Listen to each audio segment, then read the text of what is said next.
మనోజ్, నువ్వు నా బిడ్డవి. లక్ష్మీ ప్రసన్న, విష్ణువర్ధన్ బాబు, మనోజ్ కుమార్. నిన్ను ఎలా పెంచానురా నేను? అందరికంటే నిన్నే గారాబంగా పెంచానురా. నీకే ఎక్కువ ఖర్చు పెట్టి చదివించాలని ప్రయత్నం చేశానురా. నువ్వు ఏది అడిగినా నేను నీకు ఇచ్చానురా. కానీ ఈ రోజున నువ్వు చేస్తున్న పని బిడ్డల గుండెల మీద తంతారంటారే, అలా తన్నావురా.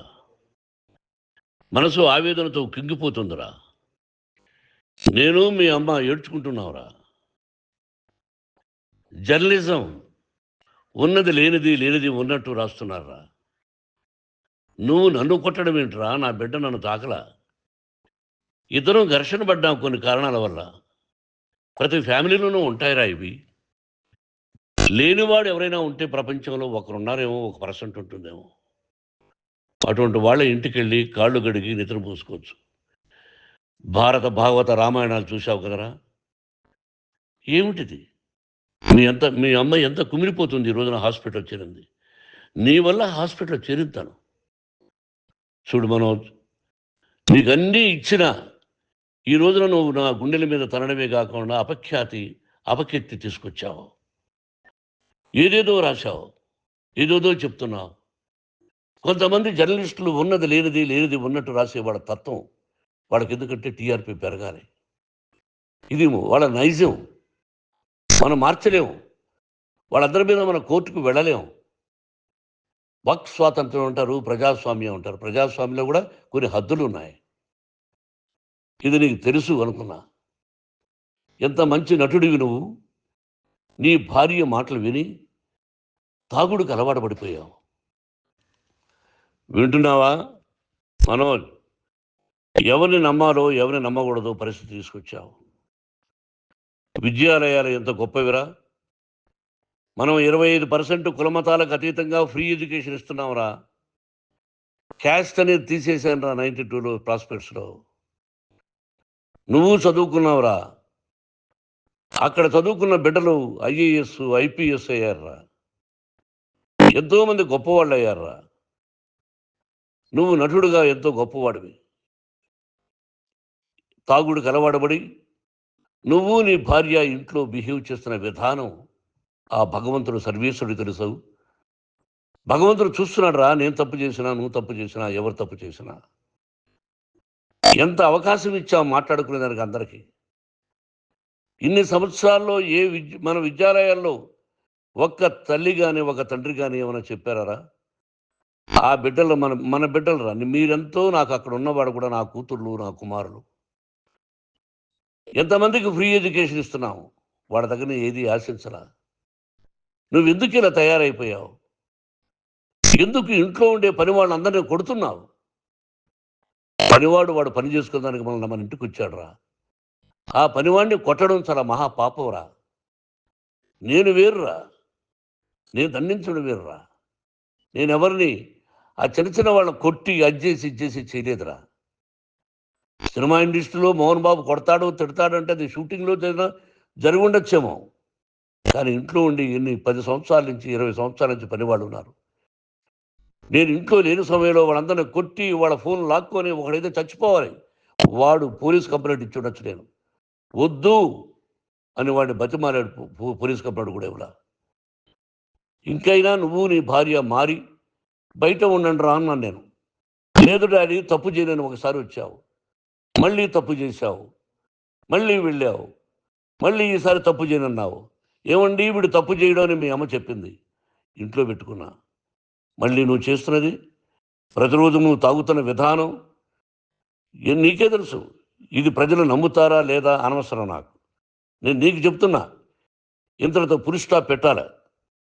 3 రోజుల నుంచి రకరకాలుగా రాస్తున్నప్పుడు నా మనసు ఆవేదనతో ఉంది. మళ్ళీ చెప్తున్నా, Mohan Babu university is greater than temples. Greater than temples. బిడ్డలను కాలేజీలో చేర్చుకునే ముందు చెప్తారు, అన్నయ్య ఎంత ఉంది యూనివర్సిటీ రూల్స్, ఇది మా పద్ధతి, మీకు ఇష్టమైతే చేర్చండి. గవర్నమెంట్ బిడ్డలను గవర్నమెంట్ ఏమిస్తుందో ఇంత పర్సంటేజీ వాళ్ళకు కూడా మీ దగ్గర ఎందుకు డబ్బు తీసుకుంటున్నాం అంటే దానికి అర్థం పరమార్థం చెప్పాము. దొంగతనంగా తీసుకోలేదు. ప్రతిదానికి చెక్కులు ఉన్నాయి, అది అకౌంట్ ఉంది. దానిలో తప్పులు జరిగితే డిపార్ట్మెంట్ ఉంది. కాలేజీలో ఏదైనా తప్పు జరిగితే గవర్నమెంట్ ఉంది. ఇవన్నీ నీకు తెలుసు. ఈ రోజున ప్రపంచంలోనే నెంబర్ 1గా చేయాలని మీ అన్న కష్టపడి ఇతర దేశాల్లో నెంబర్ 1 యూనివర్సిటీ టైఅప్ చేశాడు. ఈ రోజు నువ్వు చేసిన విధానం ఏమిటి? నువ్వే ఒకప్పుడు నాకు ఇవి ఏమొద్దు, నేను యాక్టింగ్ అన్నావు. ఈ రోజున ఏం చేస్తున్నావు? విద్యాలయాల మీద పడ్డావు. తల్లిదండ్రులు చాలా గొప్పవాళ్ళరా. కొంతమందికి డబ్బు కట్టలేకపోవచ్చు, కట్టని వాళ్ళకు కొంత సహాయం చేసాం. అంతా సహాయం చేయలేము. బ్యాంకుల్లో డబ్బు కట్టాలి, లెక్చరర్స్కి డబ్బులు ఇవ్వాలి, యూనివర్సిటీ బ్రహ్మాండంగా నడపాలంటే మంచి లెక్చరర్స్ కావాలి. ఇవన్నీ తెలిసి చేస్తున్నావురా 32, 33 సంవత్సరాల నుంచి. అది పక్కన పెడితే అందరినీ కొట్టడానికి వస్తావు. మీ అన్నం తిడతావు. ఒక వ్యక్తి వినయ్ గారని ఆయన వ్యక్తి హెల్ప్ చేయడానికి వస్తే ఆ వినయ్ ఎవరు లజ్జాగుడికి చంపేస్తాను వాడు అన్నావు. ఇవన్నీ ఎంత తప్పురా? అంటే మీ నాన్నగారికి ఎవరు సహాయం చేయడానికి వస్తే వాళ్ళందరినీ లజ్జాగుడుకులు అంటావు, చంపేస్తానంటావు. మీ అన్నను చంపేస్తానన్నావు. చంపరా చూద్దాం మీ అన్న. నేనే అన్నా. తాకరా నీ ధైర్యం ఉంటే అన్నా. ఎంతమందిని చంపాలనుకుంటున్నావు? ఎంతమందిని చేయాలనుకుంటున్నావు? నువ్వు ఏం సాధించాలనుకుంటున్నావు? ఆలోచించుకో. ఈ ఇంట్లోకి అడుగు పెట్టడానికి నీకు అధికారం లేదు. ఇది నా కష్టార్జితం. మా నాన్నగారు 10 రూపాయలు 10 పైసలు కూడా ఇవ్వలేదురా. మంచి జన్మనిచ్చాడు మా నాన్నగారు. మద్రాసుకు వెళ్ళి వీధుల్లో అడుగు తిన్నాను రా. ఒక పూట కూడా భోజనం లేకుండా అడుగు తిన్నాను రా. న్యాయంగా మోహన్ బాబు తిడతాడు కొడతాడంటారు కానీ మోసగడనం లేదురా. నీట్ పార్లమెంటేరియన్గా బయట వచ్చాను రా. నువ్వు నా పరువు ప్రఖ్యాతులు మంట కలిపావు. ఏమిటి నేను చేసిన అన్యాయం? నీకు జన్మనిచ్చాను, అదా నేను చేసిన పాపం. అందుకే ఇది నా ఇల్లు అన్నావు. నువ్వు నీ ఇల్లు కాదు. నీ కష్టార్జితంతో నువ్వు సంపాదించుకున్న ఇల్లు నీది. ఇది నా డబ్బు, నా కష్టార్జితం. నా కష్టార్జితంలో నేను పిలిస్తేనే మీరు ఇంట్లోకి రావాలి. అటువంటిది పోగొట్టుకున్నావు నువ్వు. ఆస్తులు అంటావా? ముగ్గురికి సమానంగా రాయాలా లేదా అది నా ఇష్టం. ఆస్తులు ఇస్తానా, లేకపోతే గంగపాలు చేస్తానా, లేకపోతే ఎవరికైనా దానధర్మాలు చేస్తానా, అది నాకు సంబంధించిందిరా. నా కష్టార్జితం రా. మీరు చేస్తున్న విధానం గుణగణాలు కావాలరా. మందు తాగచ్చురా. ఎంత తాగాలి? నేను కూడా 1 or 2 పెగ్స్ తీసుకుంటా. ఇది తప్పు కాదు, జనానికి తెలియాలి. నా డబ్బు ఇది. తాగి ఎవరిని కొట్లా, తాగి నేను తింటున్నా. అది ప్రజలకు అక్కర్లా. నేను తప్పు చేస్తేనే ప్రజలకు కావాలా. ఇవన్నీ ఉన్నాయిరా. ఇవన్నీ తెలుసుకో. జర్నలిస్ట్ సోదరులారా, మీకు నా గతాన్ని తెలుసు, నా భవిష్యత్తు, నేను ఎక్కడి నుంచి వచ్చాను కూడా మీకు తెలుసు. ఈ రోజున మీరు రాస్తున్న విధానం, నా బిడ్డ నన్ను కొట్టాడన్నారు. ఎంత తప్పు! ఈ రోజున నా బిడ్డ మీద కోపంతో అవును చెప్పచ్చు. కాదు, వాడు నా మీద చెయ్యెత్తలేదు. నేను ఘర్షణ పడ్డాం. ఘర్షణ వేరు, కొట్టుకోవడం వేరు. గాయాలతో హాస్పిటల్కి వచ్చి కుంటుకుంటుగా నడిచాడు. మళ్ళీ ఏమని పోలీస్ స్టేషన్కి వెళ్ళి చెప్పాడు. ఎవరో 2 ఉన్నారు, వాళ్ళిద్దరూ నా మీద దాడి చేశారన్నాడు. నా ఇంట్లో పనిచేస్తున్న వ్యక్తుల గురించి పోలీస్ స్టేషన్కి వెళ్ళి చెప్పవలసిన అవసరం అతనికి లేదు, హక్కు లేదు. పోలీస్ డిపార్ట్మెంట్ కూడా తెలుసుకోవాల్సిన విషయం. నా ఇంట్లో ఉండే వర్కర్స్ మీద నేను కంప్లైంట్ ఇవ్వాలి. నువ్వు పర్మిషన్ లేకుండా నా ఇంట్లోకి నువ్వు చొరబడి ఇల్లు నాదంటూ ఇంట్లో పనిచేస్తున్న వర్కర్స్ మీద కంప్లైంట్ ఇచ్చావు. అది ఎంతవరకు పోలీసు న్యాయమో రూల్సో చూద్దాం. పోలీస్ డిపార్ట్మెంట్ ఇంటికి వచ్చింది. వాళ్ళకి రాశాను ఉత్తరం, అయ్యా నేను సీనియర్ సిటిజన్ని, నాకు రక్షణ లేకుండా ఉంది, నా బిడ్డ వల్ల నా ఇంట్లో నుంచి నా బిడ్డను పంపించేసి ఇది నా ఇల్లని. వాళ్ళు నాకు సమాధానం ఇవ్వలేదు. ఇవ్వకపోగా ఎవరిని పట్టించుకోలేదు. ఇప్పుడు పోలీసు వాళ్ళు వచ్చి ఏమండి రూల్స్ ప్రకారం నా బిడ్డ ఇంటికి రాకూడదంటే మాకు హయ్యర్ అథారిటీ వాడు ఫోన్ చేశారు, మీరు ఎవరిని స్టాప్ చేయొద్దండి, బయట నుంచి ఎవరైనా వస్తే వాళ్ళని స్టాప్ చేయండి అన్నారు. 2 రోజుల నుంచి 10 మంది 20 మంది వస్తున్నారు. వాళ్ళు అలా చూస్తూ నిలబడ్డారు. వాళ్ళు ఫోటోలు తీసుకున్నారు, వాళ్ళ మీద మళ్ళీ వదిలేస్తున్నారు. ఎవరిని నిందించాలి? But I give respect to the police department. వాళ్ళకి ఎవరు ఏ అధికారి ఫోన్ చేశాడో, ఆ అధికారికి ఏ పొలిటీషియన్ చేశాడో అది వాళ్ళకే వదిలేస్తున్నా.